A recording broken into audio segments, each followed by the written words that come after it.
तर मित्रांनो, आज आहे 13 मार्च 2026. आजपासून पुढील 5 दिवसांचा हवामान अंदाज बघणार आहोत. पुढील 5 दिवस राज्याच्या अनेक जिल्ह्यांमध्ये गारपिटीची शक्यता राहणार आहे, मुसळधार पावसाची शक्यता राहणार आहे, चक्रीवादळासारखा पाऊस तुम्हाला पाहायला मिळणार आहे. वाऱ्याचा वेग जर आपण बघितला तर यामध्ये 30 ते 40 किलोमीटर प्रति तासाने काही जिल्ह्यांमध्ये, तर काही जिल्ह्यांमध्ये 50 ते 60 किलोमीटर प्रति तासाने आपल्याला वाऱ्याचा वेगसुद्धा पाहायला मिळणार आहे. विजांच्या गडगडाटासह मध्यम ते अनेक भागामध्ये सोसाट्याच्या वाऱ्यासह मुसळधार पावसाची शक्यता असणार आहे. जिल्ह्यानुसार माहिती बघणार आहोत. या अगोदर चॅनलवर नवीन असाल, चॅनलला सबस्क्राईब करा. असेच महत्त्वपूर्ण व्हिडिओ तुम्हाला रोज मिळत जाईल. सर्वात महत्त्वाचा आपण 13 तारखेचा हा नकाशा बघितलेला आहे. 13 तारखेला बघितलं तर 13 मार्च 2026 रोजीचा हा नकाशा आहे. 13 मार्च 2026 रोजी राज्याच्या कोणकोणत्या जिल्ह्यामध्ये कशा प्रकारचं वातावरण असेल ते सर्वात महत्त्वाचं जर आपण बघितलं तर यामध्ये धाराशिव आणि लातूर असे 2 जिल्हे आहेत. त्या जिल्ह्यामध्ये पावसाची शक्यता राहणार आहे. इतर जे जिल्हे आहेत अकोला, अमरावती, वर्धा, यवतमाळ आणि चंद्रपूर या जिल्ह्यामध्ये, त्याचबरोबर पालघर, ठाणे, मुंबई, रायगड या जिल्ह्यामध्ये जे आहेत तुम्हाला उष्ण वातावरण, त्याचबरोबर तापमान जास्त पाहायला मिळणार आहे. फक्त 2 जिल्ह्यामध्ये पावसाची शक्यता आहे 13 मार्च रोजी. त्यानंतर 14 मार्च रोजी आपण जर बघितलं तर यामध्ये भंडारा असेल, गोंदिया असेल आणि गडचिरोली असेल, हे जर 3 जिल्हे आपण सोडले तर या 3 जिल्ह्यामध्ये आपल्याला पावसाची शक्यता असेल, गारपिटीची शक्यता राहणार आहे. त्याचबरोबर विदर्भामधील इतर ज्या जिल्ह्यामध्ये आहे संपूर्ण हवामान कोरडे राहील.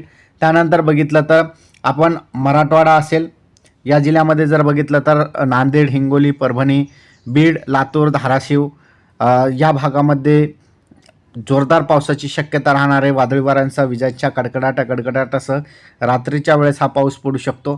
त्यानंतर सोलापूर, सांगली, साताराचा डोंगराळ भाग या भागामध्ये, त्याचबरोबर पुणे आणि पुणेचा डोंगराळ भाग, अहिल्यानगर या भागामध्ये सुद्धा तुम्हाला पावसाची शक्यता असणार आहे. वादळी वाऱ्यांसह विजांच्या गडगडाटासह पावसाची शक्यता असेल.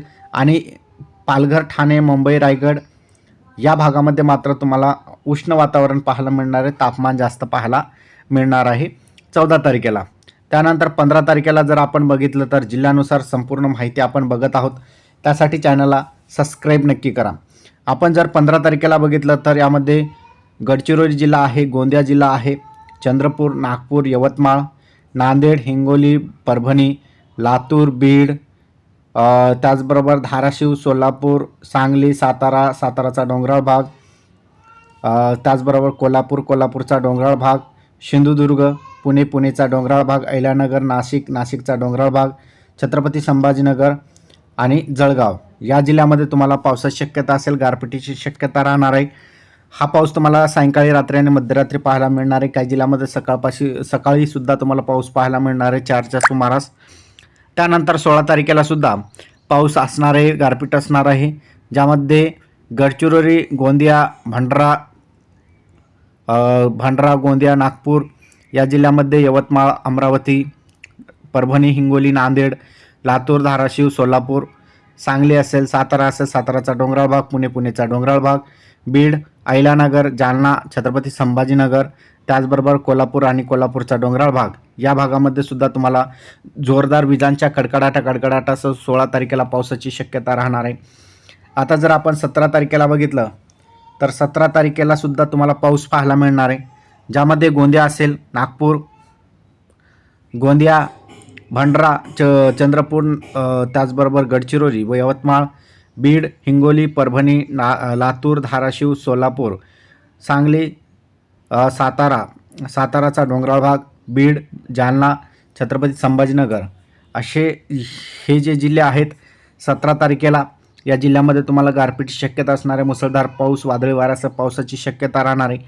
तर अशा प्रकारे जे आहेत आपण पुढील 5 दिवसांचा हवामान अंदाज बघितलेला आहे.